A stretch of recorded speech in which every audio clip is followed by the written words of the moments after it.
찬송하리로다. 그는 우리 주 예수 그리스도의 하나님이시요 자비의 아버지시요 모든 위로의 하나님이시며 우리의 모든 환난 중에서 우리를 위로하사 우리로 하여금 하나님께 받는 위로로서 모든 환난 중에 있는 자들을 능히 위로하게 하시는 이시로다. 3절에서 보면은 찬송하리로다 이렇게 그는 우리 주 예수 그리스도의 하나님이시요 자비의 아버지시요 모든 위로의 하나님이시며 이렇게 말을 하고 있습니다. 우리는 하나님을 찬송한다, 또 찬양 이런 말을 아주 자주 하죠. 조금 전에도 우리가 찬양을 했는데, 하지만 그 찬양이나 찬송이라는 말이 거의 그 통속적이고 형식적으로 많이 사용을 해요. 입에 발려서 우리가 할렐루야, 이런 할렐루야도 하나님을 찬양하라 이런 뜻인데, 할렐루야 이런 얘기 많이 하죠.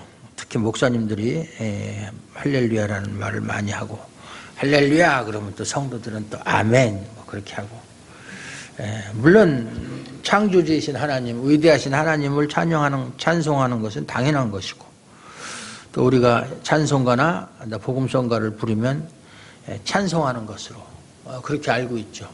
시편에도 보면 새 노래로 찬양하라, 찬송하라 이런 얘기. 그러니까 찬송 그러면 우리는 노래 이렇게 생각하는데, 노래라고 하는 것은 자기가 가지고 있는 사상이나 감정을 곡을 붙여서 표현하는 거죠. 노래 자체로서 우리가 찬송가를 부르거나 복음성가를 부른다고 해서 그 자체로 하나님을 찬양하는 것은 아니에요.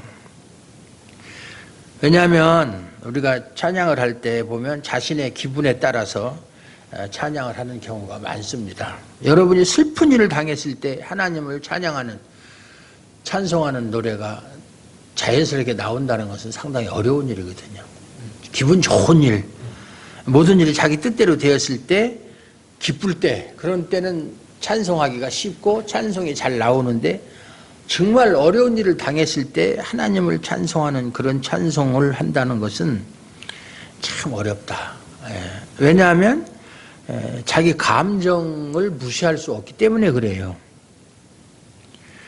그런데 성경에서 말하는 찬송이라는 건, 아까 우리 김나은 집사님이 찬양이라고 하는 것은 우리의 형편과 환경과 무관하게 해야 된다. 그게 참 좋은 말이죠. 사실 그게 맞는 말이에요. 근데 우리는 그렇게 못한다 그 말이죠.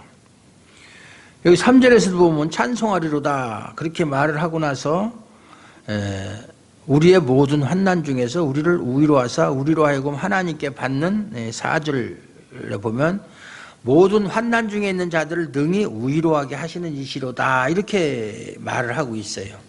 3절 4절. 그런데 이런 말씀을 우리가 읽을 때 우리는 우리를 위로하사라는 말만 초점을 가지고 보는 거예요. 거기에 초점을 맞추고 있어요. 지난주에 말씀드린 것처럼 하나님의 위로라고 하는 것이 우리를 환난에서 벗어나게 하고 환난으로 힘들었던 마음에 평강이 있게 해주시는 것으로 상상한다. 하나님의 위로 그러면 내가 어려울 때, 힘들 때, 내가 당하는 고난, 거기에서 나를 위로라는 말이 사실 격려라는 말이에요. 격려. 그래서 은혜라고 하는 것은 은혜와 평강을 이야기할 때 은혜는 하나님의 선제적 행위라고 그랬죠. 선제적 행위.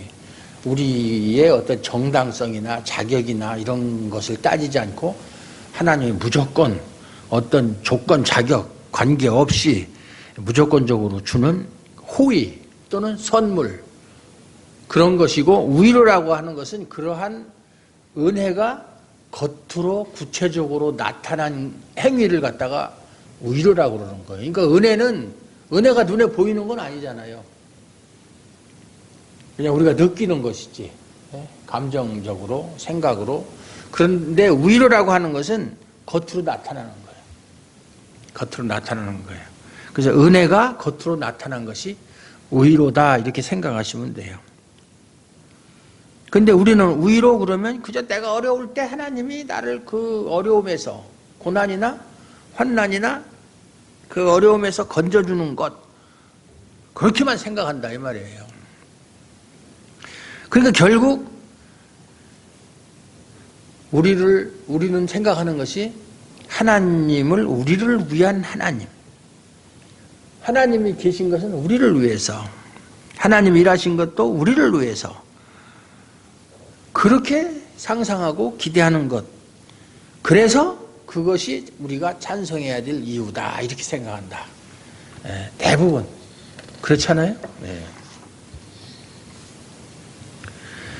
바울도 오늘 보면은 환난 중에서 하나님의 위로를 받았어요. 우리의 모든 환난 중에서 우리를 위로하사 위로를 받았다. 그 말이에요. 그런데 바울은 자신이 위로를 받았기 때문에 하나님을 찬송하는 것이 아니에요. 우리가 바울에 대해서는 잘 알잖아요. 예수님 만나기 전에 그는 잘 나가던 사람이잖아요. 무엇 하나 부족함 없이. 물론 뭐 그전에도 뭐 나름대로는 어떤 그 개인적인 어떤 애로사항은 그건 우리가 알 수 없는 거지만 바울은 결혼을 했느냐 안 했느냐 거기에 대해서도 이제 많은 사람들이 이야기했는데 바울은 우리가 알기로는 결혼하지 않고 혼자 사는 사람으로 알고 있지만 결혼을 했을 가능성이 더 많아요. 왜냐하면 바울은 그 사내들인 공의회의 회원인데 사내들인 공의회 회원이 되려면 반드시 결혼을 한 사람이어야 돼요. 그래서 그는 결혼을 했었다. 그럼 이혼을 했는지 예수를 만나고 나서 예수님에게만 몰두해서 그 일만 하니까 그 부인이 에휴 당신하고 살아봤자 더 이상 희망이 없다고 해서 이혼했는지 아니면 일찌감치 세상을 떠났는지 그거는 알 수 없지만 성경을 기록할 당시에는 부인이 없었던 것은 사실이지만 그 전에는 있었다라고 하는 것이 중론이에요. 그리고 예수님 만나고 나서 그가 당한 고난은 우리가 뭐 일일이 열거할 필요도 없이 성경에 다 기록되어 있기 때문에 잘 알잖아요. 그런데 바울이 그러한 환난을 다 겪고 나서 내가 지금까지 내 살아온 과거를 돌이켜보니까 그런 많은 환난과 고난을 겪었는데도 이제 그러한 환난 중에서 하나님이 나를 구해내시고 지금은 내가 아무런 걱정이 없다. 그러니까 하나님은 참 찬송받으시기 합당하다. 이런 말을 한 적이 없어요. 바울이 하는 말을 자세히 살펴보면 사도로 하여금 하나님께 받는 위로로서 모든 환난 중에 있는 자들을 위로하게 하시는 하나님을 말한다. 다시 말해서 환난 중에 있는 모든 자를 위로하라는 뜻으로 사도를 위로하셨다는 뜻이에요. 그래서 단지 바울이 자신이 위로받았다는 것 때문에 위로의 하나님을 말하고 찬송하리로다는 말을 하는 것이 아니다 그 말이에요. 지금 바울은 하나님을 찬송할 만한 그런 상태가 아니에요. 우리 같으면 우리는 이런 상황에서 하나님을 찬송하기가 너무 어려워요. 앞에도 얘기했지만 모든 환난 중에서 우리를 위로하셨는데 그 위로한 목적이 모든 환난 중에 있는 자들을 능히 위로하게 하시기 위해서 우리를 위로하셨다 그 말이에요. 바울 자신을 위한 위로가 아니라는 거예요. 우리 기독교인의 잘못된 생각이 바로 이런 거예요. 자신이 열심히 신앙생활을 해서 복받고 잘 사는 것을 당연한 신앙의 이유와 목적으로 아는 거예요.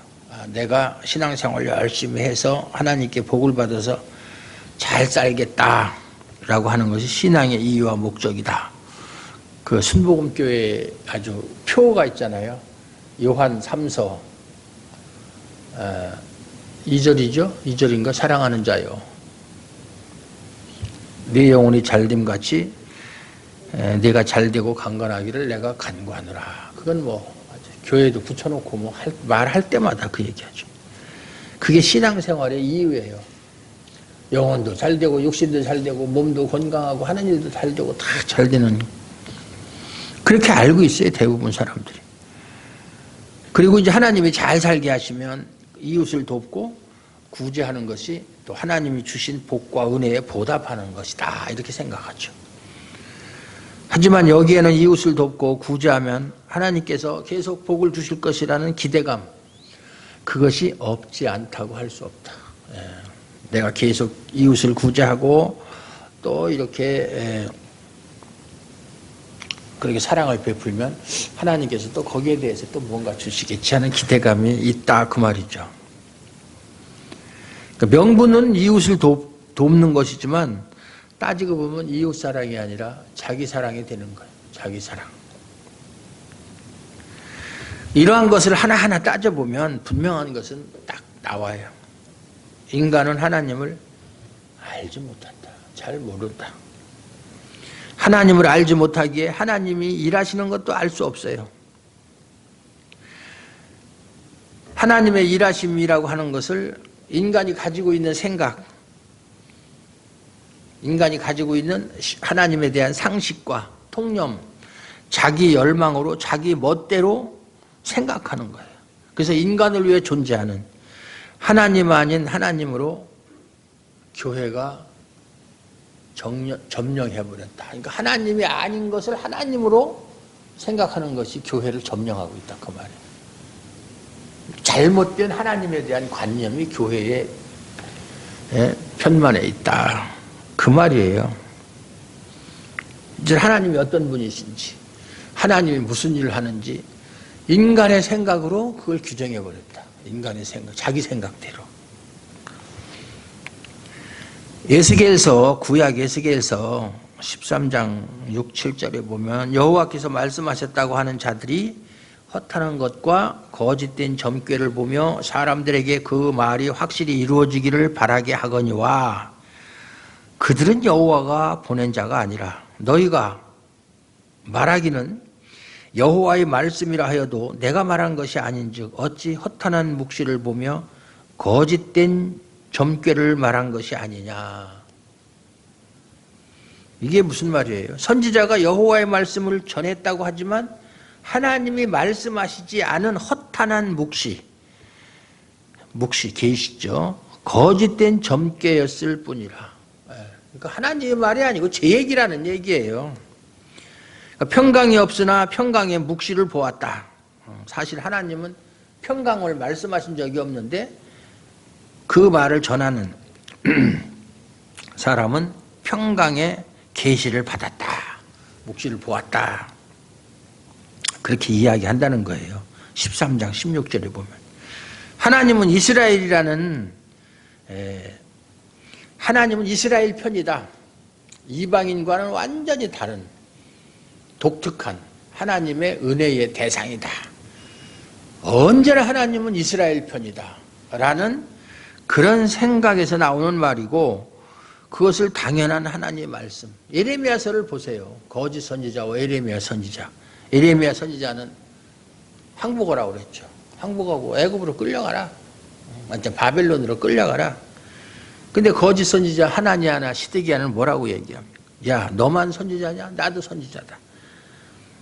왜 하나님의 택한 백성 이스라엘을 할례받지 않은 이방인에게 고난당하게 하시겠느냐? 평강이다. 우리에게는 평강만 있다. 하나님은 우리 편이니까, 하나님은 내 편이니까. 이렇게 결과적으로는 어떻게 됐어요? 결국은 끌려갔잖아요.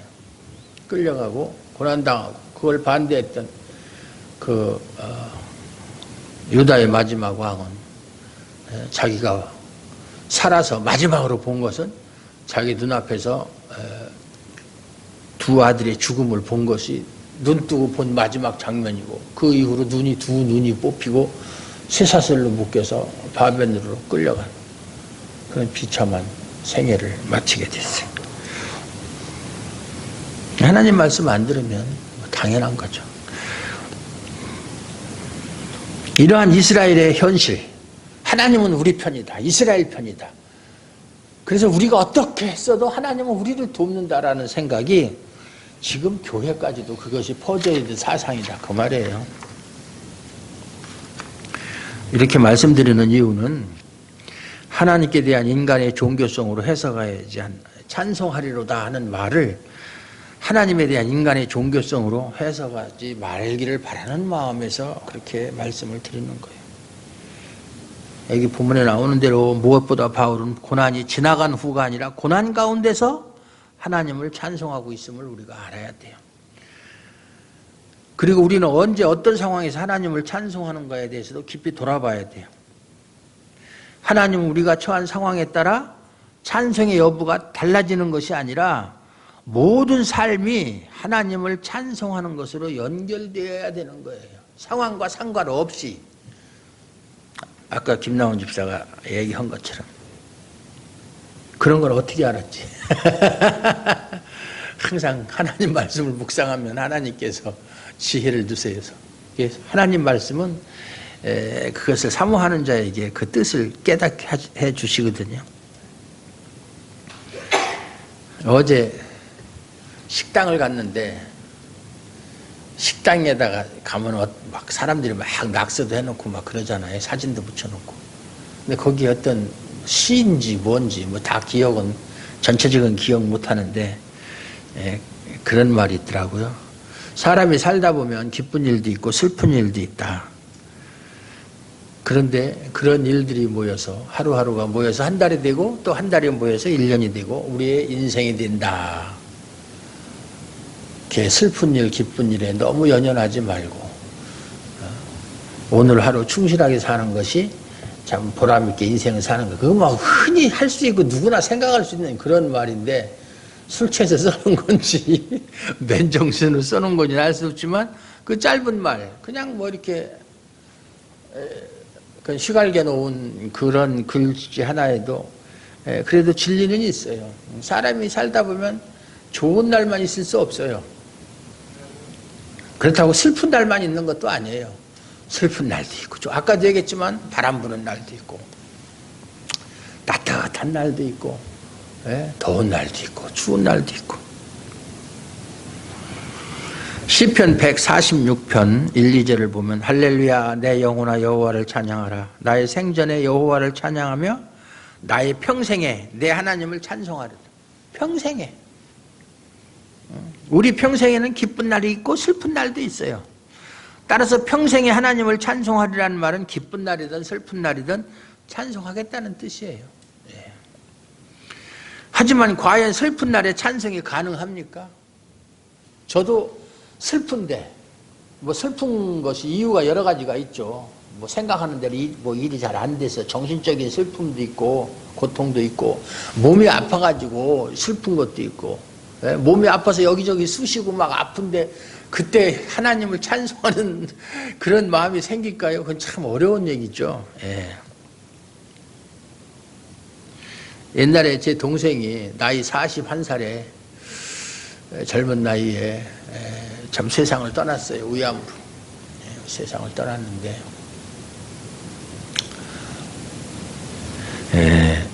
막 죽기 전에 죽는 모습은 제가 보질 못하고 막 위암에 걸렸으니까 나중에는 막 피를 토하고 막 그러더라고요. 피를 토하고 막 그러는데 그런 상태가 오기 전에 내가 하나님께 감사하다는 그런 마음을 가져야 된다. 사람이 죽는 것도 다 하나님의 뜻 안에서 죽는 것이고 그런 것이니까 모든 것을 받아들이고 하나님께 감사하라는 말을 해야 된다. 근데 막 마지막에는 막 고통이 오니까 너무 아픈 거예요. 제가 뭐 당해보지 않은 고통이지만 그런데 말로는 하나님 감사합니다라고 하지만 제가 시키니까 그게 진짜로 감사한 마음이 생겨서 감사하다고 하겠어요? 몸이 아파가지고 나중에는 그 이제 진통제, 마약이죠, 마약. 그 아주 강한 진통제 이렇게 근육 주사 놓는 거를 그 사다가 하나씩 한 번 놔주면 조금 견디다가 나중에 또 아프다고. 나보고 형 주사 한 번만 더 놔달라고. 한 번만 더 놔달라고. 근데 참 지금 생각하면 그거 놔달라는 거 어차피 죽을 건데 놔달라는 거 실컷 놔줄 걸. 놔주면 안 아프니까 잠잔단 말이에요. 그래서 이제 좀 정신 차리라고 안 놔주고 그런 것이 후회스러워요. 그냥 실컷 다 놔줄 거 어차피 죽을 건데. 근데 뭐 그때는 그걸 몰랐으니까. 그래서 어쨌든 막 피를 토하고 막 그러는데 옆에서 휴지 가지고 막 피 토하면 받아주고 그랬는데, 그러고 나서 결국은 이제 그 죽는 것까지는 못 보고 세상을 떠났는데, 그때 참 한동안 근 1년 이상을 아주 제가 너무나 그냥 마음이 안 좋아가지고 힘들게 지냈던 적이 있어요. 근데 그때 이런 생각이 들더라고요. 만약에 네 동생이 아니고, 만약에 네가 나중에, 그때 목사 되기 전이니까, 목사가 돼서 네 성도 중에 누군가가 그렇게 네 동생처럼 암에 걸려서 피를 토하고 그러는 것도 더러운 생각, 하나도 더럽지가 않더라고요. 동생이라 그런지 몰라도 막 덩어리를 막 토하고 그러는데, 그렇게 닦아주고 그렇게 받아내 줄 수 있느냐 하는 그런 생각이 들더라고요. 그런데 저는 할 수 있을 것 같아요. 그래서 그런 훈련을 하나님이 시키셨다. 그래서 뭐 우리 교인 중에 뭐 그런 일이 없어야 되겠지만, 만약에 지금 그런 일이 있어서 그런 상황이 된다면 저는 얼마든지 할 수 있을 것 같아요. 이건 그냥 하는 얘기가 아니라. 근데 그런 상황에서도 감사와 찬송이 나올 수가 있는가? 사실 힘들죠. 그건 힘들어요. 슬픔만 바라본다면 찬송은 가능하지 않아요. 하지만 슬픈 일도 하나님이 하시는 일임을 깨닫는다면 하나님이 행하시는 일로 인해서 감사와 찬송이 가능해질 수 있다. 욥기서 1장 21절에 보면 그 욥이 하루아침에 그 행복한 가정, 평안한 가정에 사탄의 그 시기로 말미암아서 재산 다 잃고, 심지어는 자식들까지도, 그 사랑스러운 자식들 12명인가 11명인가까지 다 잃고, 더군다나 자신은 질병까지 생겨서 고통당하고 있을 때, 그런 때 참 자기를 옆에서 가장 위로해 줘야 될 마누라가, 그놈의 싸가지 없는 마누라가 말하는 게, 이런 상황인데도 당신 하나님 믿는 거야? 차라리 하나님 저주하고 되져버려. 참. 아마 김봉훈 집사 같으면 몽둥이로 그냥 너 죽고 나 살자 그러고 아마 힘들었을 거야. 여자들이 참 말을 해도, 그 충남 예산이 제 고향이잖아요. 옛날에 저도 들은 얘기예요. 우리 부모님한테 별명이 윤방망이라는 사람이, 별명이 원래 본명은 따로 있는데 윤방, 그 사람이 그 당시 무슨 미니언인가 뭐를 출마를 했는데 딱 표가 한 표 나온 거예요. 자기 표가 한 표.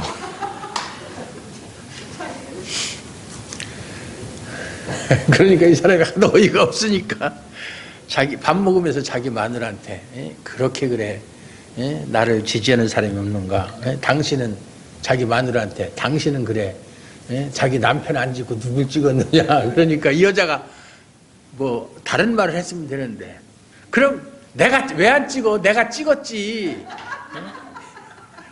그 한 표 그럼 누가 찍은 거야? 내가 찍은 거.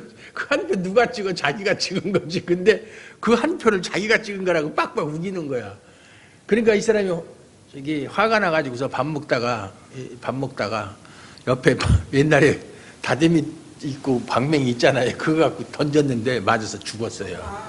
뭐 일부러 죽이려고 그런 건 아니고 하도 화가 나니까. 그래서 별명이 윤방맹이라고.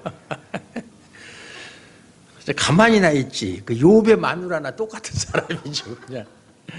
그러니까 욥이 뭐라고 그랬어요? 당신 말하는 것이 참 어리석은 여자 중에 하나 같다. 그러면서 주신 자도 여호와시오, 취하신 자도 여호와시니 여호와 이름이 찬송을 받으실지어다. 그게 진정한 찬송이거든요. 하나님, 내가 나올 때 몸에서 뭐 벌거벗고 적신으로 나왔는데 적신으로 돌아가는 건 당연하다. 그리고 하나님이 다 주신 건데, 주신 분이 가져가겠다는데 무슨 거기에 불만이 있느냐. 하나님은 모든 것을 자기 마음대로 하실 수 있는 분이니까 하나님이 찬송을 받으실지어다. 과연 그런, 정말 그러니까 욥을 위대한 그런 믿음의 사람이라고 이야기하는 거예요. 그건 또 이방인이에요, 이방인. 그럼 아브라함은 어느 나라 사람이에요? 아브라함은 아브라함은 어느 나라 사람이에요? 국적이. 예? 어디요? 예? 아시아? 갈대아. 그렇죠. 갈대아인이죠. 갈대아. 갈대아가 수메르예요. 수메르. 예. 수메르. 갈대아는 성경에서 갈대아고 칼데아예요. 수메르 사람이에요. 이스라엘이라는 건 그때 아브라함 때는 유대인이고 이스라엘이고 이런 게 없었잖아요. 욥은 이방인이에요. 근데 아브라함하고 동시대 사람이에요. 욥이. 그런데 그런 믿음을 가지고 있었어요. 이방인이면서도. 뭐 허기야 아브라함도 뭐 그 당시는 뭐 이스라엘 사람도 아니고 하나님이 불렀으니까 그렇게 된 것이지.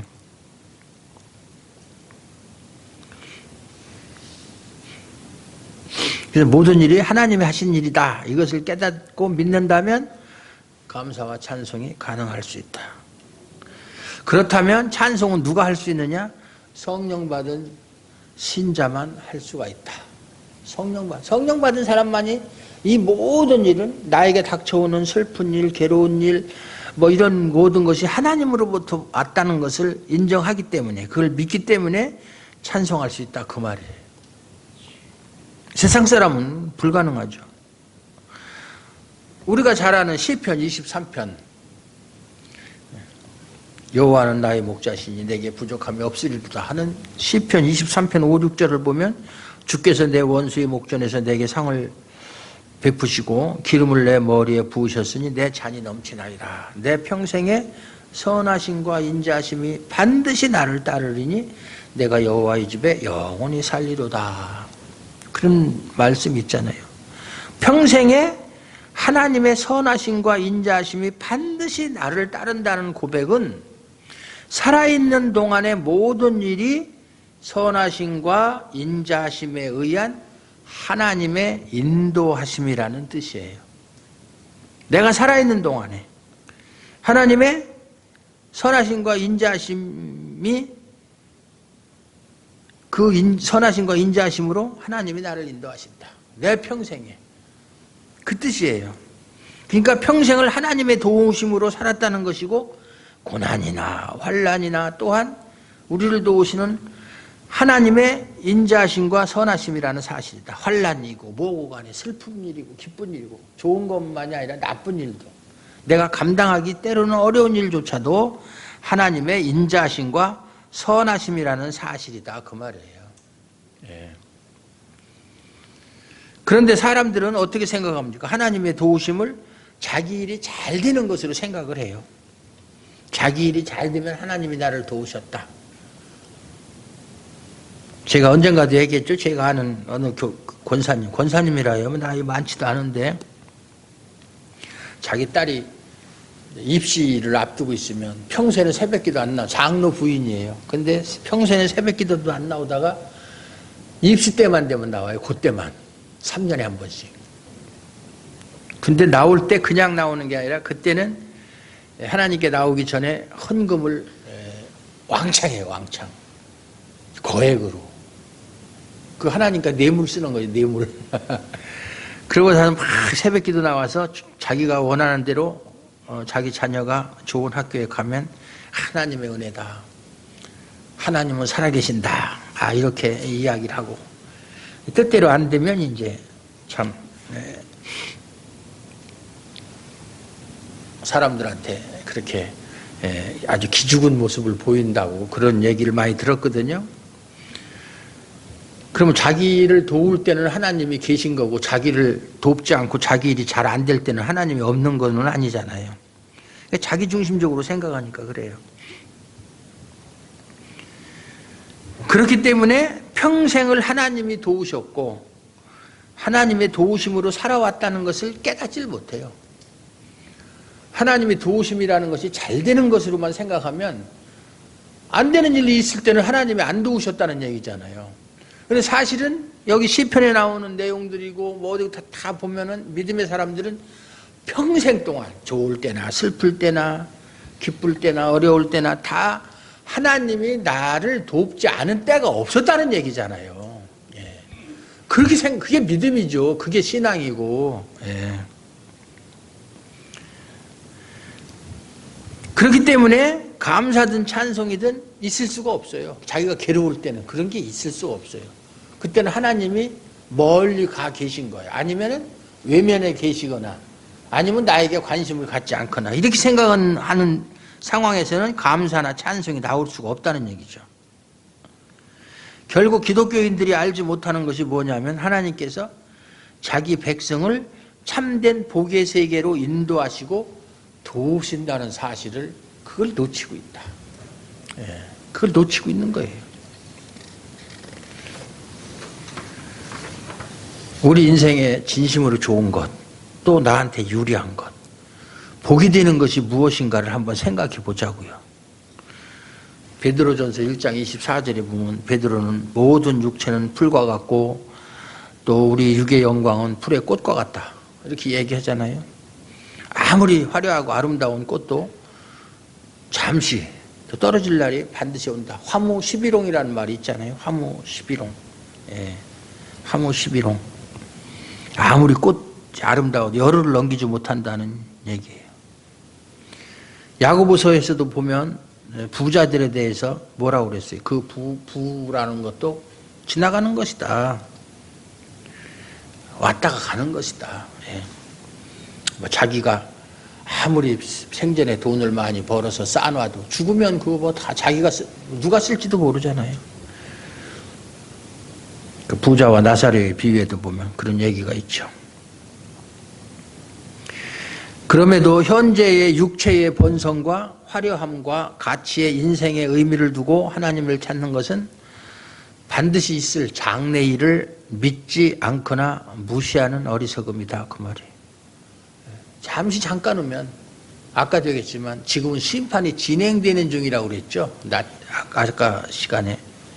근데 잠시 잠깐 오면 진짜 최후의 심판이 있을 때 어떻게 될 것인가를 그것을 생각하지 않고 사는 사람들이 그렇다 그 말이에요.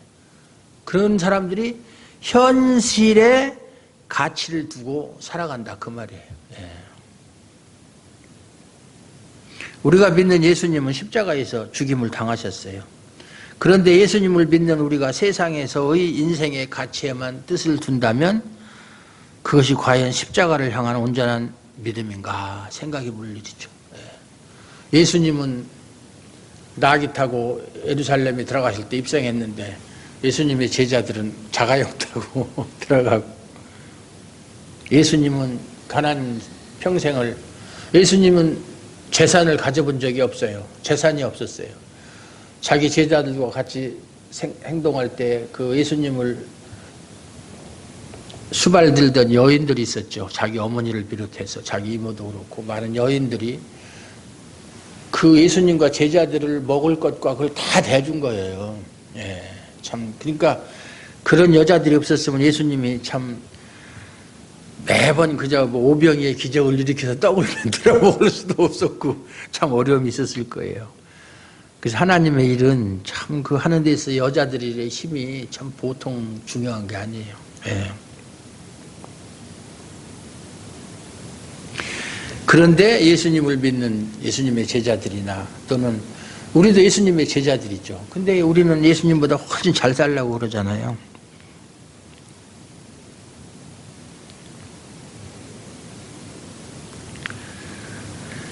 예수님은 고난을 받되 예수를 믿는 자는 고난이 없는 평안을 누리는 것이 과연 맞는 것인가? 그렇다고 해서 예수님처럼 그렇게 가난하게 살 수는 없어요.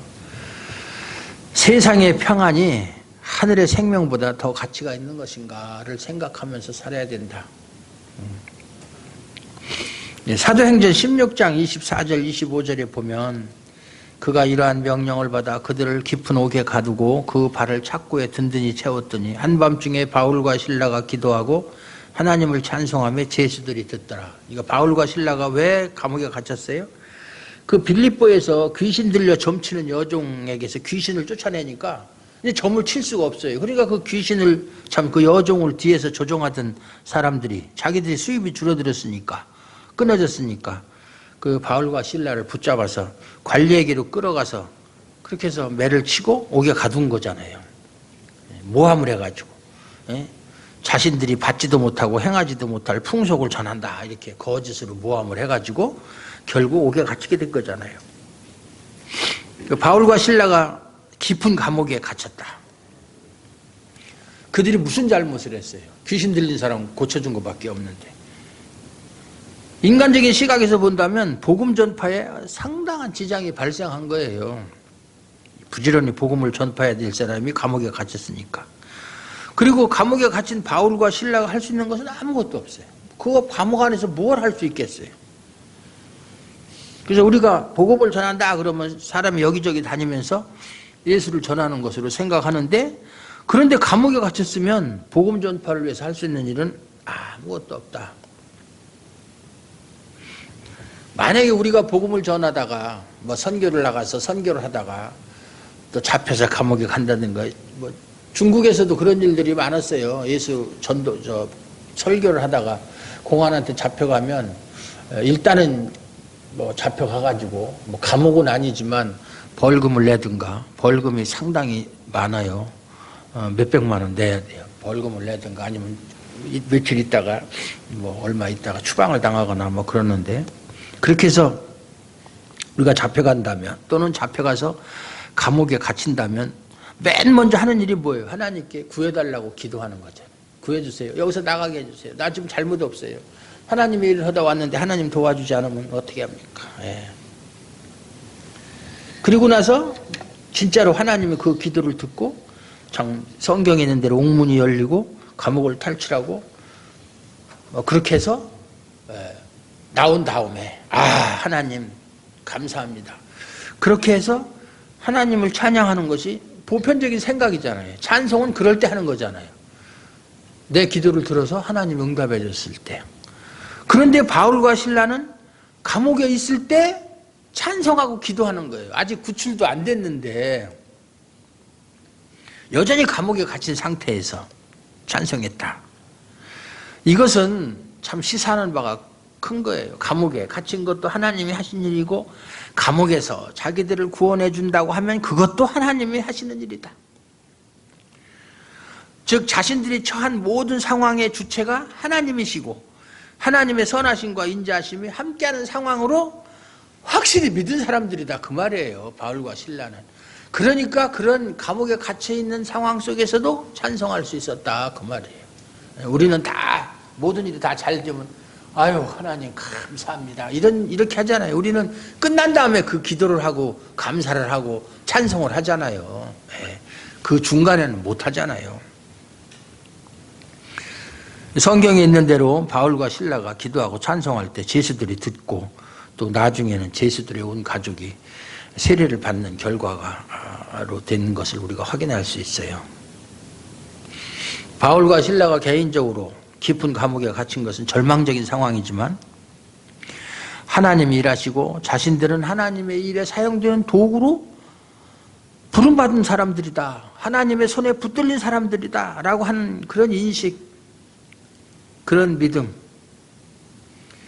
그런 것이 있었기 때문에 결국 그들이 찬송할 수 있었던 이유는 하나님이었다, 하나님이 주체가 되는 것이다, 상황이나 형편에 매이지 않는 자유자이기 때문이다, 그것이 평생의 찬송을 할 수 있는 이유다, 그 말이에요. 우리는 자유한 사람이에요. 나는 자연인이다가 아니라 우리는 자유인이다. 자유인. 상황에 얽매이지 않는 사람들이다. 그 상황에 지면 안 되는 거예요. 상황에 지면. 찬송의 의미와 이유를 알게 되면 찬송과 함께 고난과 환난과 고난에 대한 말이 등장하는 것이 전혀 어색하지 않아요. 이상하지도 않고 오히려 당연하고 자연스럽게 받아들여지는 거예요. 왜? 이것이 하나님이 일하시는 세계니까. 어떤 육신의 형편도 하나님이 일하시는 세계에 속한 것임을 믿는 믿음이 하나님을 찬송하게 만드는 거예요. 하나님은 우리가 원하는 우리 세계를 세워주기 위해서 일하는 분이 아니에요. 지난번에 우리 김 목사님이 설교할 때도 말씀했지만 하나님은 우리를 위해서 우리가 원하는 것을 이루어주기 위해서 일하시는 분이 아니에요. 그거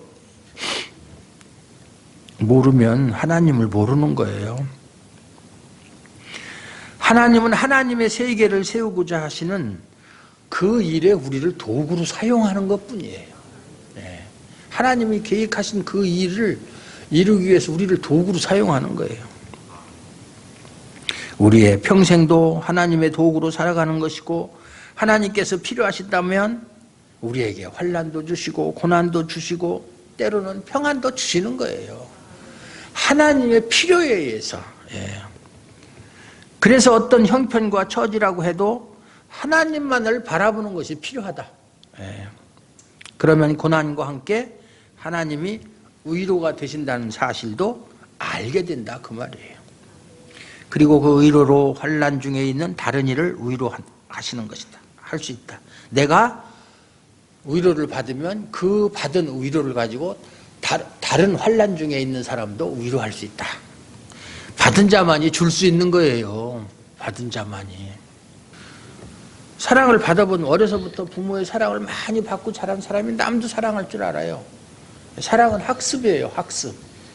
배워서 하는 거예요. 사랑은. 자신도 모르는 사이에 부모나 이웃 사람에게 사랑을 많이 받은 사람은 그것이 습관이 되는 거예요. 자기가.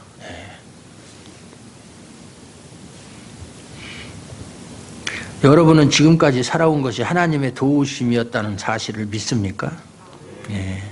슬픈 일이든 기쁜 일이든 하나님이 주신 형편이라고 인정하십니까? 그렇다면 여러분이 집중해서 생각할 것은 모든 인생이 예수 그리스도가 주님 되심을 나타내고 증거하기 위한 하나님의 일하심이라는 사실이에요. 그걸 나타내는, 예수 그리스도가 우리의 주가 되신다는 것을 나타내고 증거하기 위해서 우리에게 환난도 주시고 고난도 주시고 위로도 주시고 그렇게 하시는 거예요. 하나님의 일이다, 그 말이죠. 비록 현재가 우리 마음에는 들지 않더라도, 현재의 상황이 우리 마음에 들지 않더라도 하나님은 하나님의 뜻대로 하나님의 마음에 맞게 일하시는 거예요. 우리는 현재 형편이 마음에 안 들더라도 하나님은 하나님의 뜻대로 하나님의 마음에 맞게 일하시는 것이 하나님이에요. 이것만 생각하시고 평생에 하나님을 찬송하는 저와 여러분들 되시기를 소원합니다.